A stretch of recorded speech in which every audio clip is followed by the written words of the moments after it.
Hello दोस्तों, आप देख ही रहे हो कि चारों तरफ बिखरा कूड़ा कचरा और प्रदूषण और विषैली हवाएं, फैक्ट्रियों से निकलने वाला धुआं हमारे लिए कितना विषैला घातक बनता जा रहा है। ये एक हमारे लिए बहुत ही चिंता का विषय है।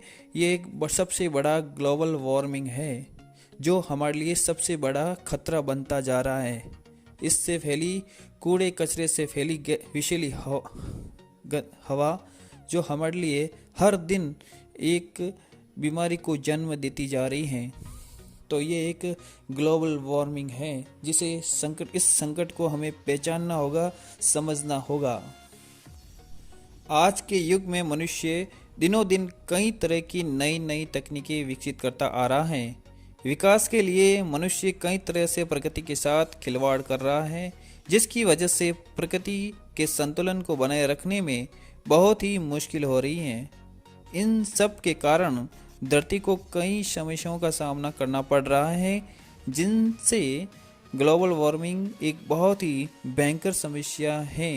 ग्लोबल वार्मिंग हमारे देश के लिए ही नहीं बल्कि अपितु पूरे विश्व के लिए बहुत ही बड़ी समस्या है। सूरज की रोशनी को लगातार ग्रहण करते हुए हमारी पृथ्वी दिनों दिन गर्म होती जा रही है, जिससे वातावरण में कार्बन डाइऑक्साइड का स्तर बढ़ रहा है।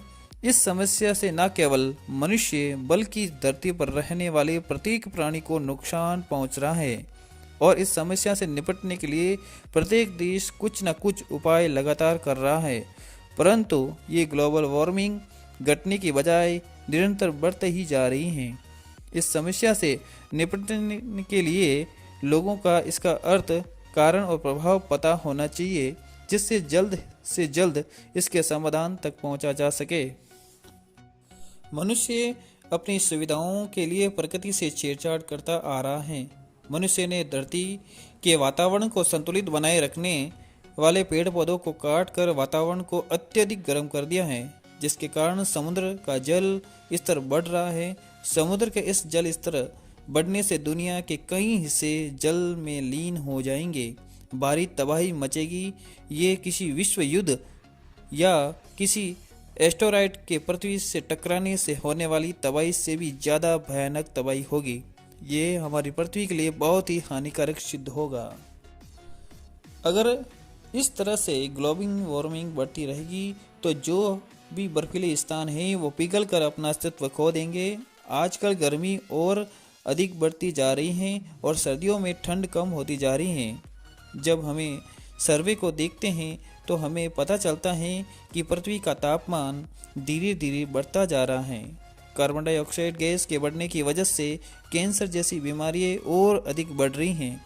ग्लोबल वार्मिंग की वजह से रेगिस्तान का विस्तार होने के साथ साथ पशु पक्षियों की कई प्रजातियां भी लुप्त होती जा रही हैं। ग्लोबल वार्मिंग के अधिक बढ़ने की वजह से ऑक्सीजन की मात्रा भी कम होती जा रही है, जिसकी वजह से ओजोन परत कमज़ोर होती जा रही है।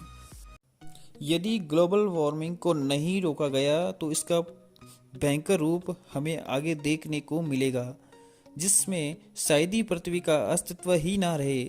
इसलिए हम मानवों को सामंजस्य, बुद्धि और एकता के साथ मिलकर इसके बारे में सोचना चाहिए या फिर कोई उपाय ढूंढना अनिवार्य है, क्योंकि जिस ऑक्सीजन को लेकर हमारी सांसें चलती हैं, इन खतरनाक गैसों की वजह से कहीं वही सांसें थमने ना लगे। इसलिए तकनीकी और आर्थिक आराम से ज़्यादा अच्छा प्राकृतिक सुधार जरूरी है।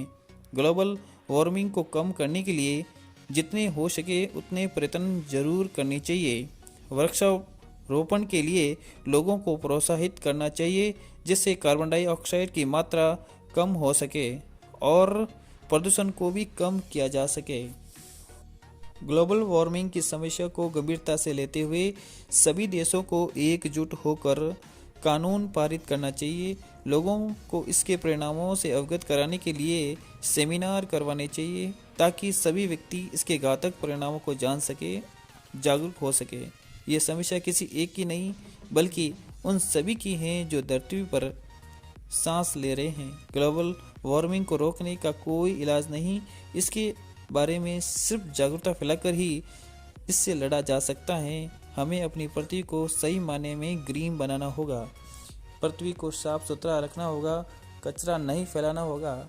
अधिक से अधिक हमें वृक्ष लगाने होंगे, पेड़ पौधे लगाने होंगे और नदियों को साफ सुथरा और स्वच्छ बनाना होगा ताकि साफ सुथरा पानी हमें मिल सके। और कचरे को हमें कम से कम फैलाना होगा। पॉलीथीन का आपको अवॉइड करना होगा। पॉलीथीन की जगह आप घर पर कपड़े की थैली का उपयोग करें। नमस्कार।